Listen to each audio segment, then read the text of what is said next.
ברוך אתה אדוני אלוהינו מלך העולם שהכל נהיה בדברו.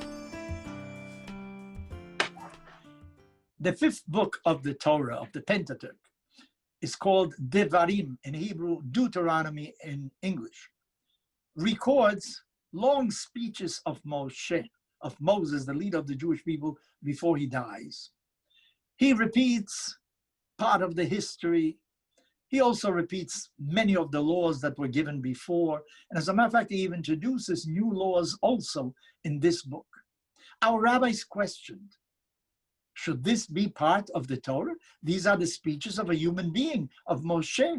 And there was doubt as to whether this should be part of the Torah. But they conclude and say the following: he was only repeating what God had told them, really, and God approved what he said. This is an integral part of the Torah, and therefore the fifth book, Deuteronomy, or Devarim in Hebrew, should be considered that this is part of our tradition. In one of them he says, in one of the chapters he says, Re'eh, take a look, observe, take into consideration. Anochi noten lachem, I am giving you today bracha uklala. I'm giving you today a blessing and a curse. What is the blessing? The blessing is if you follow in the paths of the Torah, if you fulfill its commandments, you get a blessing. On the other hand, a curse, if you disobey what the Torah says and you don't follow it, a curse will be the result. And it made me think, isn't there another way also? How about a third way? Why is there always blessing and curse? Maybe there's an intermediate way. For instance, there are in the Torah 613 obligations. 365 of them, which is more than half, are don't do. And 248 are do something. So that if I sit and don't do anything, I am obeying the greater part of the Torah. What about, taking a position, an intermediate position? Don't mix in.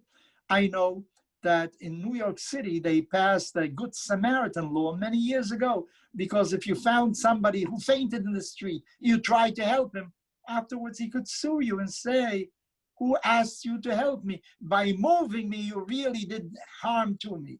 So they passed a Good Samaritan law in order that people should really intervene. When you see somebody is in a dire situation, try to do something, even though the person isn't asking you, because the person is in no position to ask or refuse. So that's a Good Samaritan law. And as many people feel, don't mix in, don't do anything, stay on the sidelines. That's the best attitude. Then you won't be guilty of any misdemeanor or what have you. In Jewish tradition, there are laws about kosher food that are very strict, especially about meat products. Not all animals can be consumed, only certain animals. You have to prepare it in a certain way. You can't mix dairy products. Anything that has an iota of milk in it or its derivatives is already considered part of the dairy world. And you cannot mix dairy with meat products, very complicated. But then there's a third category. What is that third category? It's called parve. It is neither fish nor fowl. In other words, it's in between. Well, actually, I shouldn't say fish nor fowl. In Spanish, we say chicha y limonada. Why? Because fish is actually the one that is neither meat nor fowl. Incidentally, even though an egg comes from a chicken, it is considered also in between, neither dairy nor meat product. Vegetarians, that's all in between. And as a matter of fact, today, many people believe that to be a vegetarian is actually the best conduct we can have as far as our food intake. It's the healthiest for a human being. So actually to be neither meat nor dairy, to be in the middle with what I call parve, in the vegetable world, that may be the best solution. But is it so also in the spiritual world, in the emotional world, in the human world. I remember reading Elie Wiesel, where he said, you know, indifference is about the worst kind of attitude. The entire world was indifferent to the suffering of the Jewish people. He says, indifference is really to be on the side of the oppressor. In other words, in many situations in life, either you're for or you're against. When you take a middle road, you are really not doing anything, probably doing harm. And maybe this is what the Torah is teaching us, you know. In human behavior, either it's good or it's bad. This staying in the middle of the road, not taking sides, in essence, what you are permitting is that evil should multiply. Evil has to be confronted. If you don't do anything, evil will overpower you. Ask anybody who lives in Cuba. Ask those people in China who are being taken to re-educated, to be re-educated in some remote zone. Ask them about your indifference, whether you should feel with them or not.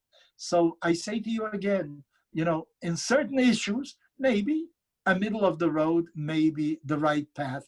But when it comes to human emotions, when it comes to human behavior, when it comes to moral and to ethics, there is no middle of the road. There is no indifference. You cannot stand by when evil is being committed. You have to react. And the Torah says so. When you see that the animal of your friend is overburdened, you have to help him. You can't stand on the side and say, it's not my concern. This isn't my animal. When you see somebody extends his hand and wants help, well, you don't react. You didn't do anything wrong. No, that isn't so. If you don't react positively to certain situations, you're actually doing something evil. So remember, in this world, there is blessing and there is curse. It depends upon your actions. And when you don't act, when you're indifferent, when you just stand by injustice, what you're really doing is taking the part of the injustice. And you don't want to do that.